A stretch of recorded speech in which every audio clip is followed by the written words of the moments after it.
Hi, this is Perfectly Pink, and today I would like to talk about the spirit, in particular the counterplay argument for her. This video isn't necessarily directed towards Scott, it's just that he's the largest voice in the community when it comes to this stuff, spirit specifically. And I would like to kind of shed a little bit of light, or at least give my opinion on the whole thing.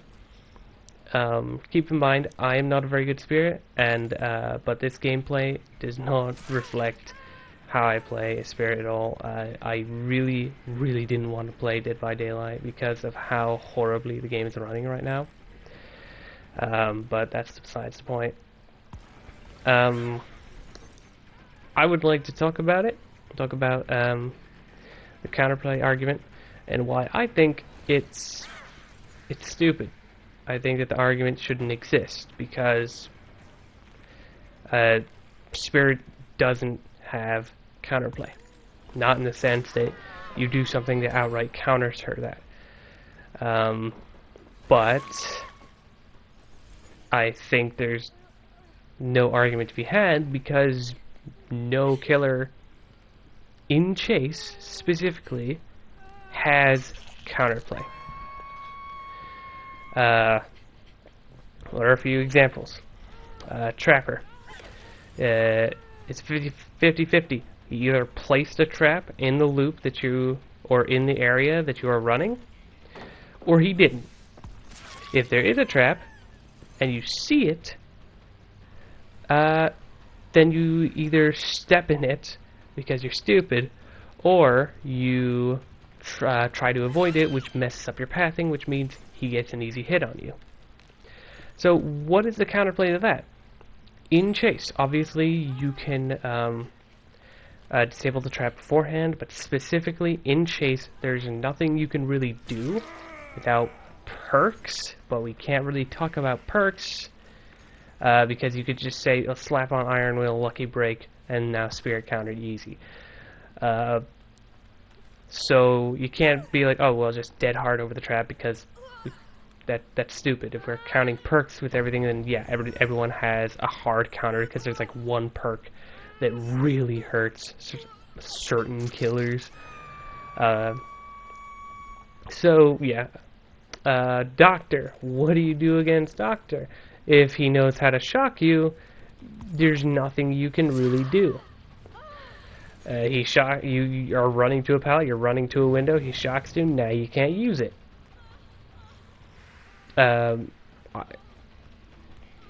Just run to it better, I guess. Wraith. What do you do against Wraith when he plays hit and run, where he chases you when you are out of position, where you're not physically able to chase, right? And you can just say, oh well, just look for the Wraith, or have a plan in mind of where to go. That doesn't really matter because the Wraith can use obstacles to hide his approach, or if you do see him, if you are prepared, he can just walk in front of you and body block wherever you're going to. What is the counterplay to that? I don't think the argument is about counterplay. I think counterplay, bitching about that, is just a band-aid for an excuse to hate Spirit. I think the reason people don't like Spirit, far simpler. First off, people don't like playing against her. That's fine. Everyone has their own opinions. Most people don't like playing against her. Then maybe she should be changed just for that. Not because she doesn't have counterplay. Another reason people don't like her is that she is just as strong, almost, as Nurse, with a fraction of the skill needed to master her. Mastering Spirit is pretty easy. She has a very low skill floor, or skill ceiling, and I think that pisses people off. So I don't think there's any argument for her having or not having counterplay. It's just people not liking her. People not like playing against her and not liking the way that how powerful she is for how easy she is to use. Now, this doesn't mean I don't think she should be nerfed, or that she should have some changes. I'm just saying the argument shouldn't exist. There's no reason for it to be there. And there's another point I'd like to make, or another thing I'd like to talk about. And that's that all the ideas that people have for making her better, for giving her quote-unquote counterplay, I think are misguided. I think they're bad, to put it bluntly. People's ideas always boil down to make it so the survivor sees where the spirit is while they're phasing. And this sounds like just a really quick band-aid fix, but you put the band-aid in the wrong spot, or you're putting a band-aid on a bullet wound, because that's not going to help make it easier to play against her at all. What people think will happen is you'll be able to tell what she's doing, so you're going to be able to react to it. You're going to be able to play into it.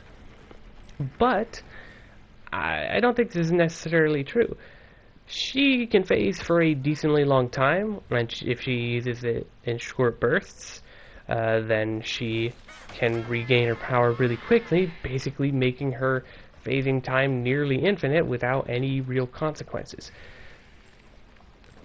And she moves very incredibly fast. She has full control of what she's doing, and she can hear you just fine.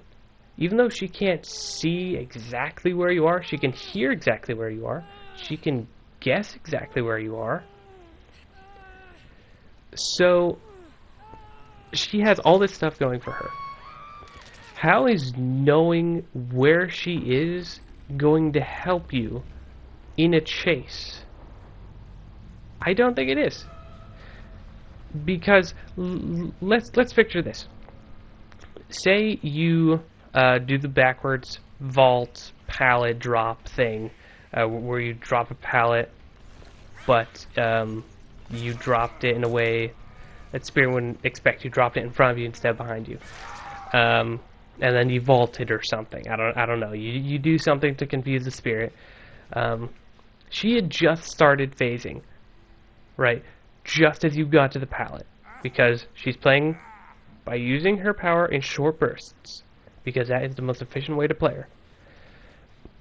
So she has like 90% of her phase available, and she's already decently close to you. It doesn't matter that you've dropped the pallet in a weird way, and it doesn't matter that you're going to vault it in a weird way, because she can either cancel the power, right? Have the power replenished almost immediately, and just hit you within a few seconds. You'll delay her, knowing where she is. You'll be able to delay her a little bit, because you'll do the quote-unquote correct play, but she's still going to be able to hit you because she has most of her power, or she stays in her power and just guesses correctly.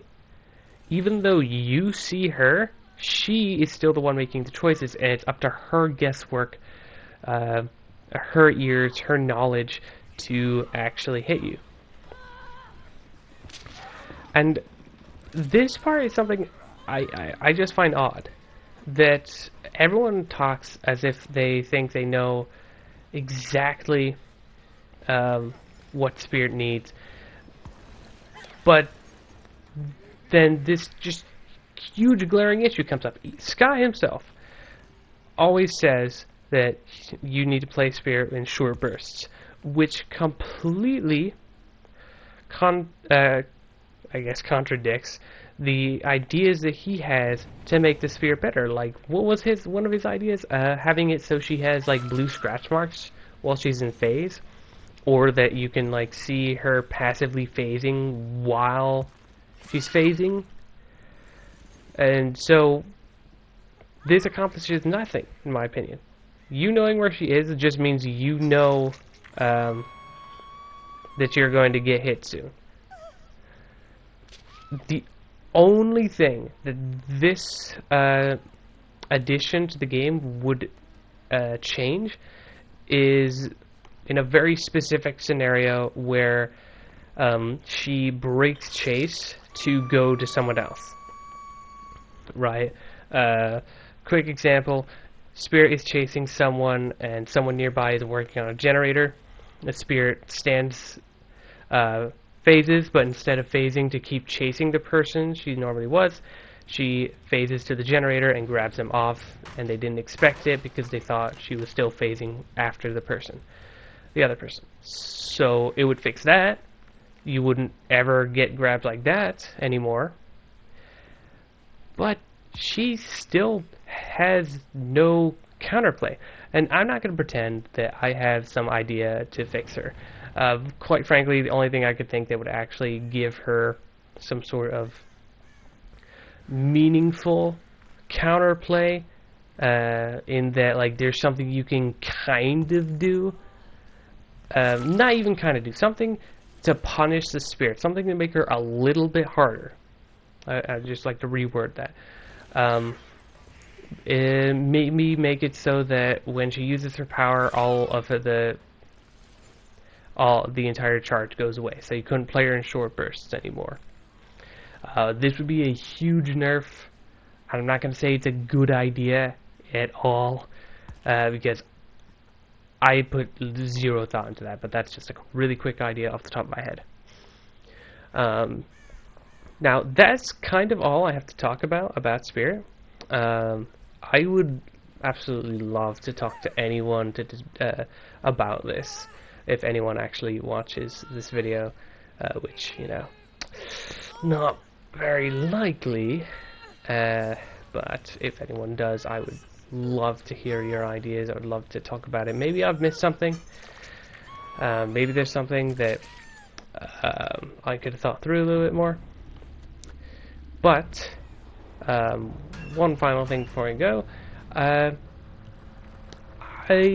have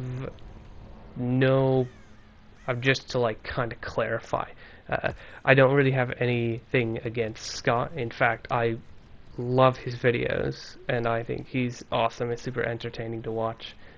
I'm not trying to like attack him at all.